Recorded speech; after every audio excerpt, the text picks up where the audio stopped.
In today's broadcast, another look at Medicare, what to expect in 2022.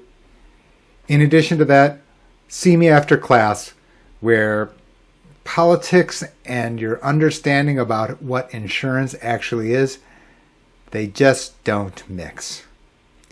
All that coming up next.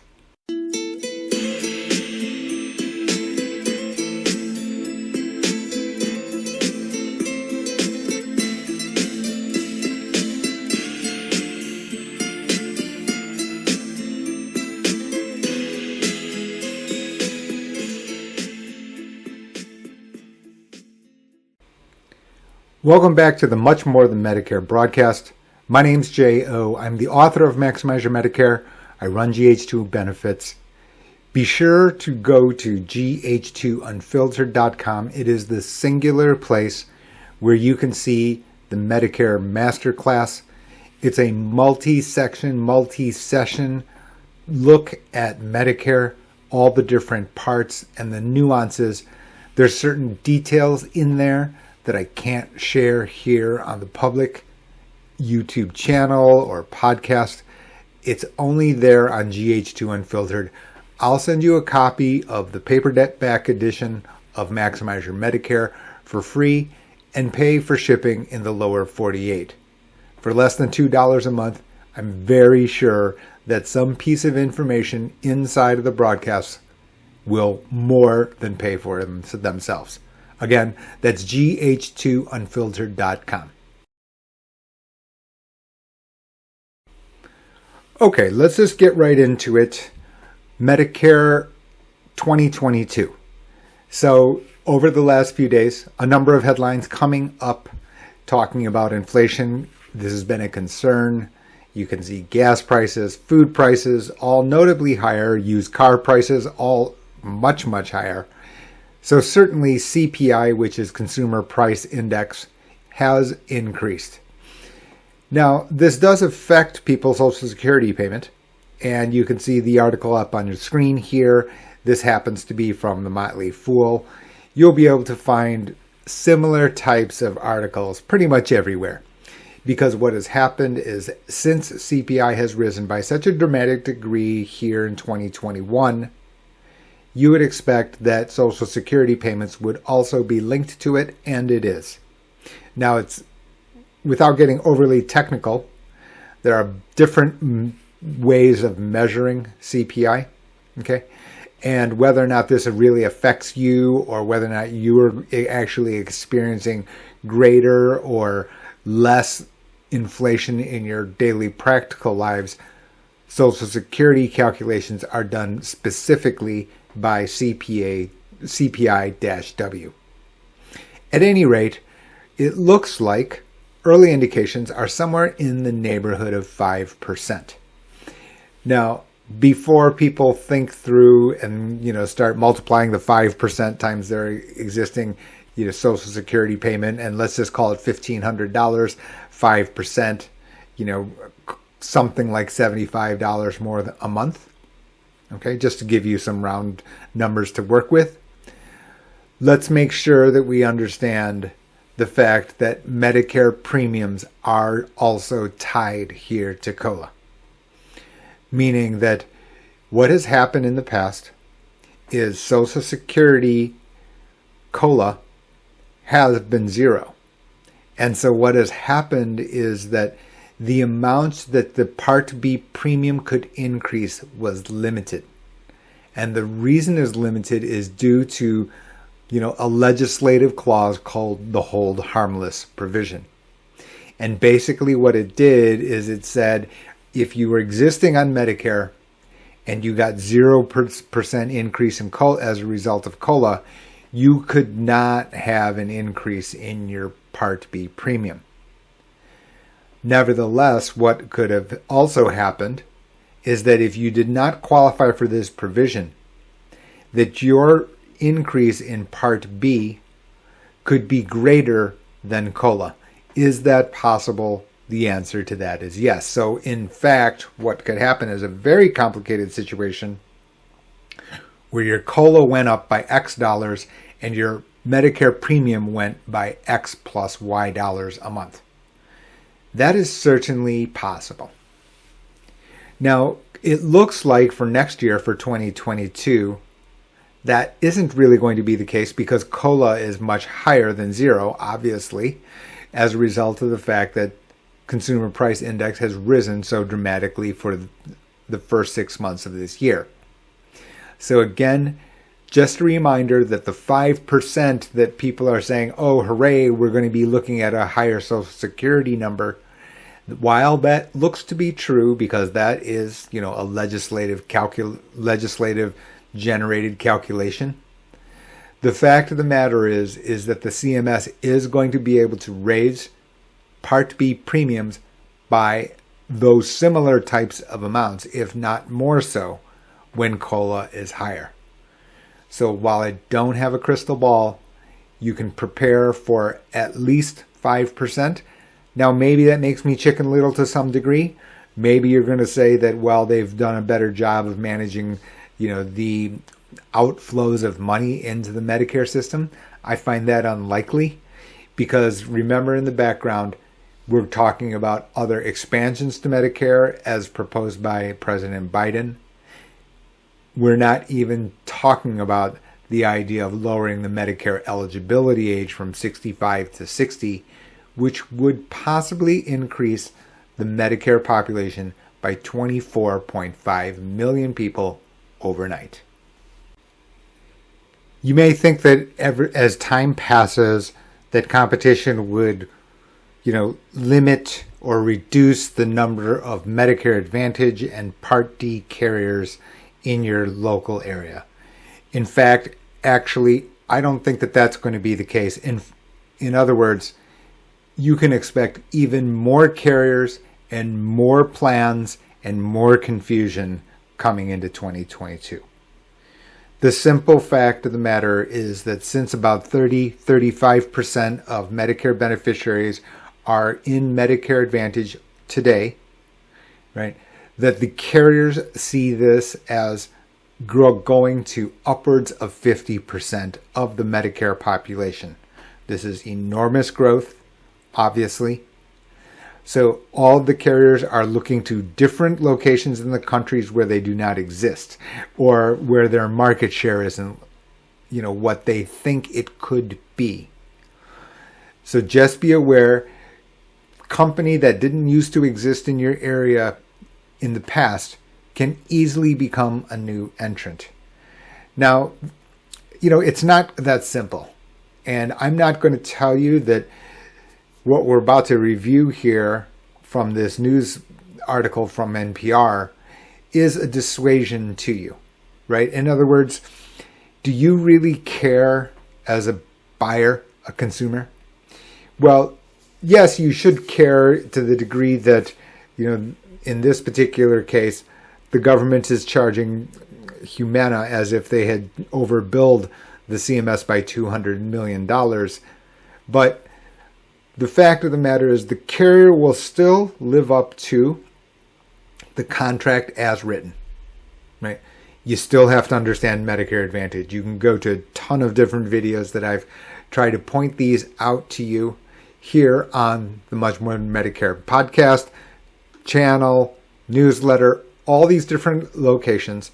I've been pointing out nuances about how Medicare Advantage works.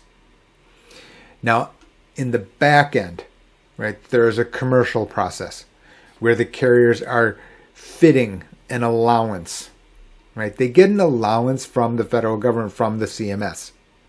There's a risk adjustment so that if a very sick person, so if Job of the Hutt wants a Medicare Advantage plan, the carrier gets an extra amount, a risk-adjusted amount.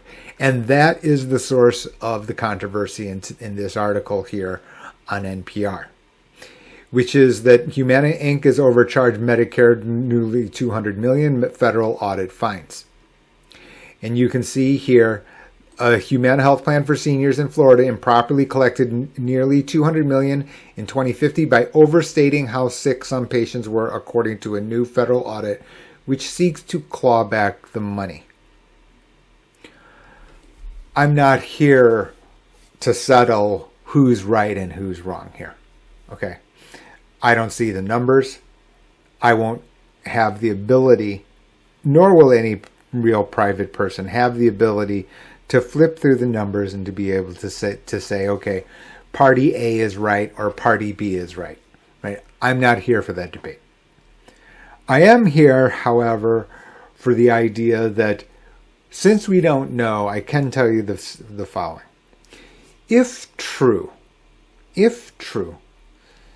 this is pretty bad, right? Because that $200 million is only in Florida.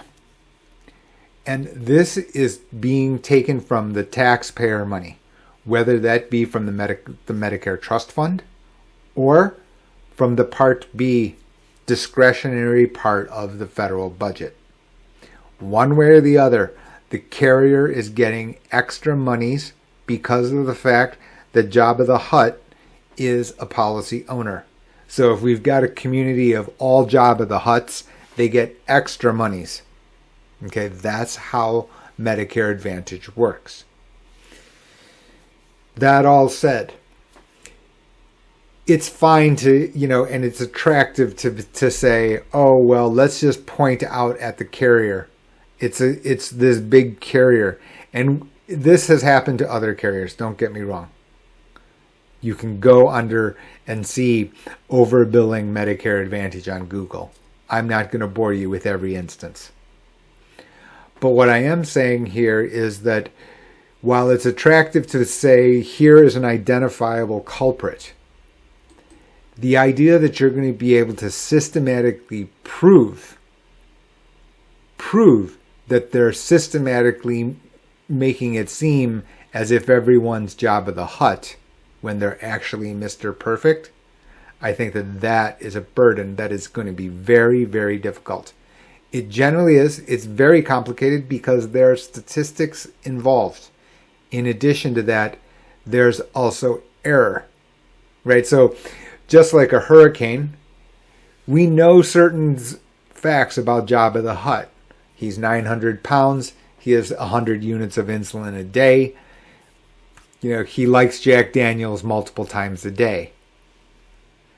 That doesn't necessarily mean that the outcome is going to be here or there, right? Just like a hurricane, we can think that the path is going to a particular location.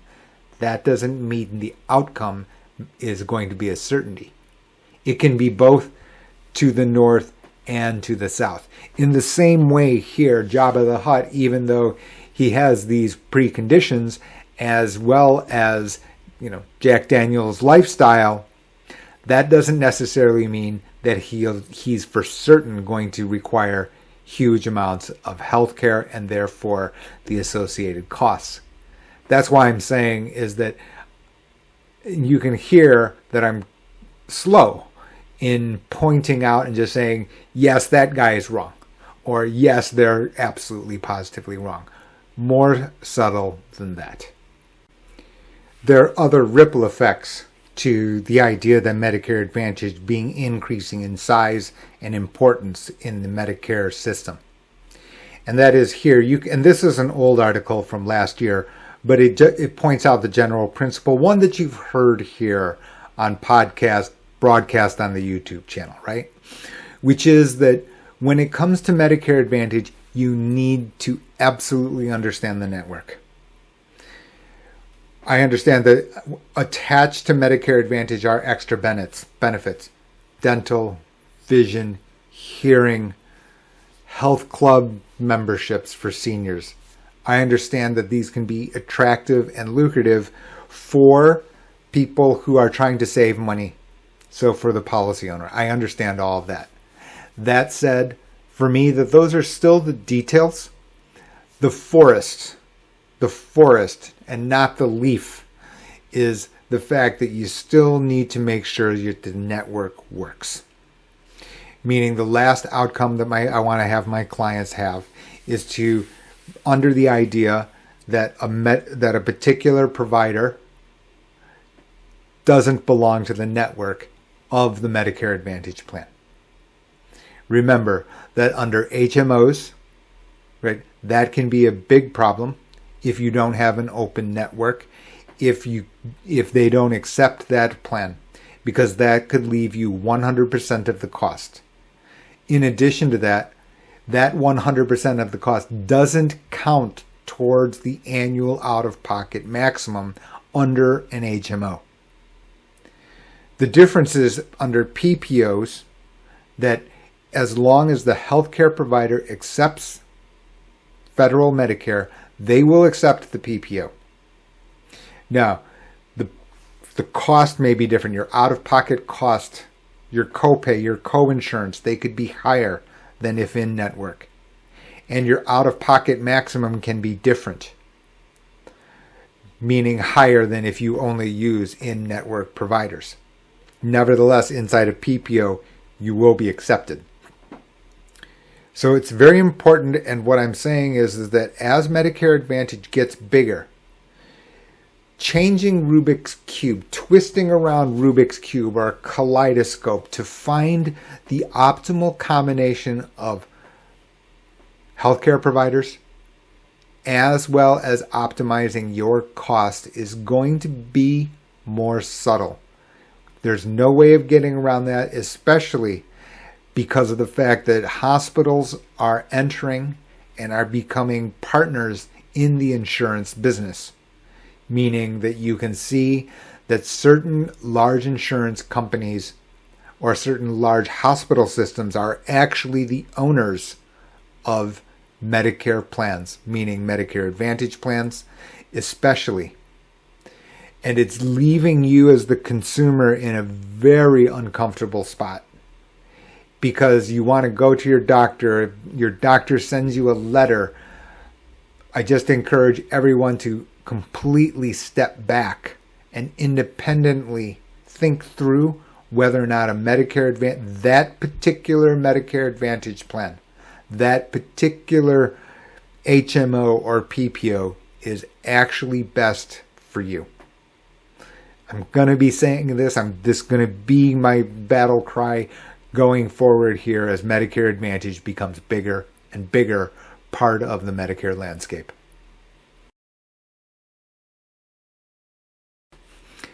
Whenever I see politically charged, articles in the media, etc., I have to start out this section by saying, I'm not here to change your mind. I'm not here to change your mind. I don't have a horse in your race. It doesn't really matter to me. Okay? However, what ends up happening is when politics gets involved, somebody mishandles the terminology, and you're sitting there reading, going, okay, well, I agree with the political situation, but then since they've misused the terminology so badly, now you've got the wrong understanding of how insurance works. This happens all the time. Keep telling people this is why I don't like, this intertwining of when people try to mix up terminology and get it wrong. The other day, Charles Barkley was on talking about race, right? Everybody knows Charles Barkley, TNT, Hall of Fame basketball player. He says, look, when you talk about race, we can't get the facts wrong. And, and he called some, fellow black players out for getting facts wrong when they were in the media. Well, I'm going to adopt that here. I'm going to hijack it. When it comes to healthcare and health insurance, you can't get the terms wrong. It is because the next guy who doesn't know much hauls away as if it's fact. Okay, so now I'm off that little message and that intro, that extended intro. You can understand a couple weeks ago I was talking about the Affordable Care Act and about the fact that the Affordable Care Act survived yet a third challenge to its legality, its constitutionality. The Supreme Court basically ejected yet a third challenge to the ACA. Okay, and during that I said, let's not be like all boom or all bust, all, roses or all, a pile of garbage, right? Because what I was saying is both sides, both opponents as well as those who back the ACA, are equally, or equally or. Let me just say that the opportunity for misstatement has been utilized very well by both parties. Right? Briefly saying, if you like your health plan, you can keep your health plan. Wrong. Never, never right. And then also, well, we're gonna rid ourselves of the ACA and come up with the alternative, which is the greatest thing ever. Also wrong. Even the individual components were impractical. After that windup, we're here at WashingtonExaminer.com, which is a conservatively bent, biased, and biased by, I don't mean that's negative, right? That's just their political perspective on things. To which they have the full right. Right. I'm not here again to settle what the government's role in our healthcare system to be. I'm commenting about the healthcare system that we have. Right? Yeah, I can wax poetic all you want with, over in a cocktail party or in a think tank debate. But for practical people, they need to understand exactly the terms being used so they don't get the wrong impression about what they're entitled to and what they can get at what price. That's all that Jay cares about. Literally. So, opinion. States are better off without Medicaid expansion. Okay. What is Medicaid expansion? Let's go to the primer. Medicaid expansion is talking about the fact that your income level and an ability to get lower health insurance premiums has been expanded. Meaning, so there's something called federal poverty level. There's a number. It's based on your household size and your location. Okay? Not on location. My point is that what has happened is Medicaid expansion under the ACA and then padded or enhanced under Biden Care, American Rescue Plan. Okay? First of all, this is a terrible term because it makes it look as if you are then going on to Medicaid. That is not the case. Medicaid expansion should be understood as increased discounts to private health insurance. Not that you're going to Medicaid. Not that you're going into Medicaid. So why the windup? Let's take a look at this article. Sally Pipes, I know the name, but can't really tell you what she does. Anyway, here you can see the conservative source, Americans Deserve. That's fine. Again, I'm not here to say conservatives or opponents are right or wrong. But what I am saying is that the way that this person has used the definition of Medicaid expansion is completely wrong. Here. Congressional Democrats are debating several ways to offer Medicaid coverage to low-income, able-bodied adults in the 12 states that have refused to expand the program under Obamacare. Wrong. They're debating how to offer Medicaid expansion, which is to increase the tax credit so those persons can purchase private health insurance at lower premiums.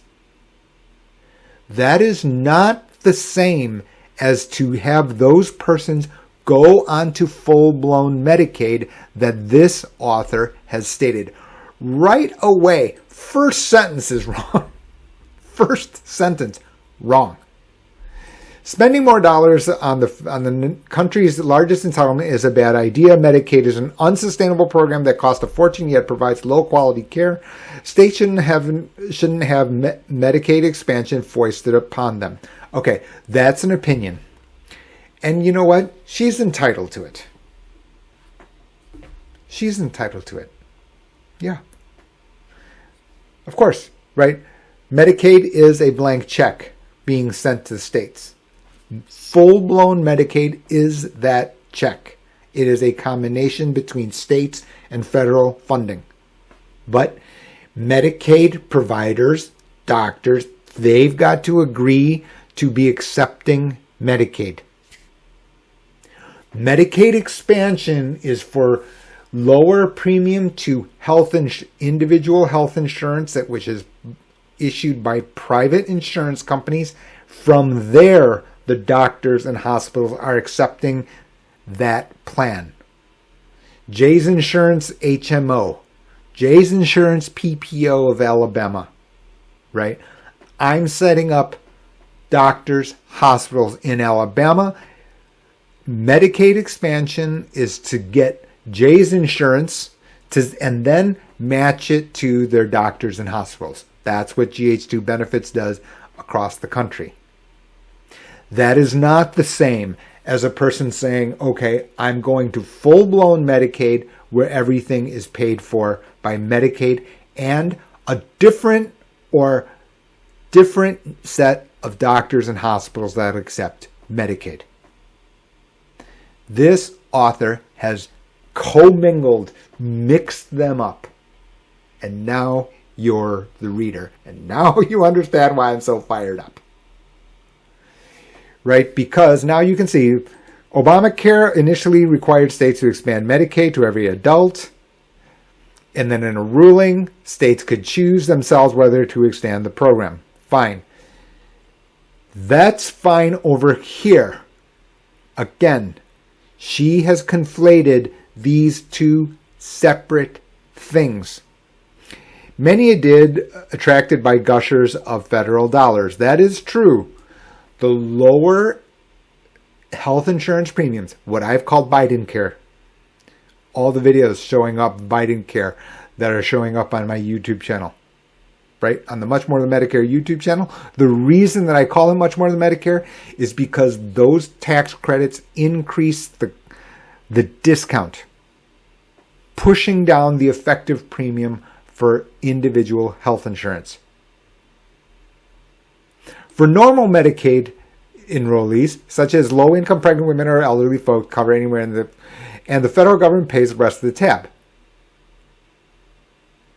But Obamacare offered states a much better deal to expand coverage to all able-bodied adults. No, it didn't. It increased the deal over here. It didn't increase a much better deal under federal Medicaid. Didn't. Lawmakers recently sweetened the pot even more. The American Rescue Plan upped the federal government's responsibility to 95% of the cost that had yet to expand the program. Again, that has to do with over here. It did not change the Medicaid, right? It did not change Alabama's Medicaid program. Didn't. Increase the number of people on Medicaid. Again, no. So, some people who should have been entitled to Medicaid, they didn't know it. Did they go on? Yes. I'm sure that's the case. Many people who did reach out to us, who are reaching out to us, are finding out that lower premiums are possible. And oh yeah, if you live in Fort Lauderdale, Florida, and you're 63, Miss Perfect, what was $1,500 a month, can it be zero? The answer is yes. The answer is yes. And so now you can see it on and on and on here. And now we say they also recognize that Medicaid provides lousy care. Okay, so now you can now understand that how messed up these conclusions are. Right? Under Medicaid, yes, a subset of doctors and hospitals are accepting Medicaid, and many do not. Many do not. Right? They're also paying zero for the entirety. Right? There is a give and take here. They also recognize that Medicaid provides lousy care. So now the author has you believing these two are the same, and therefore over here is also lousy care. Guess what? These plans are just the same as they would have been without Biden Care or the American Rescue Plan. They're the same as if they were under the Affordable Care Act originally, meaning the contracts haven't changed on individual health insurance. All that's changed is the premium due to the tax credit. This writer has you believing that all of these people are getting the lousy care under Medicaid. That's not true. They stay with their existing plan. Let's talk about her use of the words lousy care.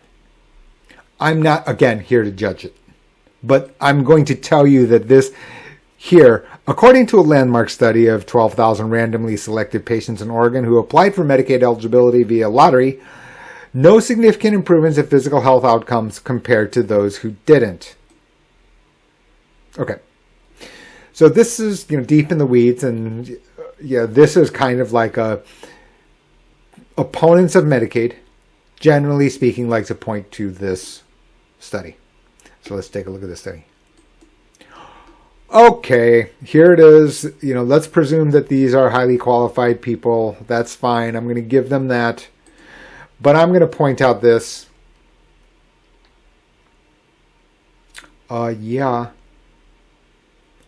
2013. Okay, now that's 8 years ago. Right? And the fact of the matter is, these persons got it for zero, right? Meaning that it's no better, but it's not telling you that we found no significant effect of Medicaid coverage on the prevalence or diagnosis of hypertension or high cholesterol conditions, significantly increased the probability of diagnosis and the use of diabetic, but observed no on the average hemoglobin levels. So now we're just talking about a bunch of different medical technical terms, of which isn't really the point. The point of insurance is to provide a layer of financial protection if you require catastrophic health care services, which would therefore increase your cost to levels that you cannot afford.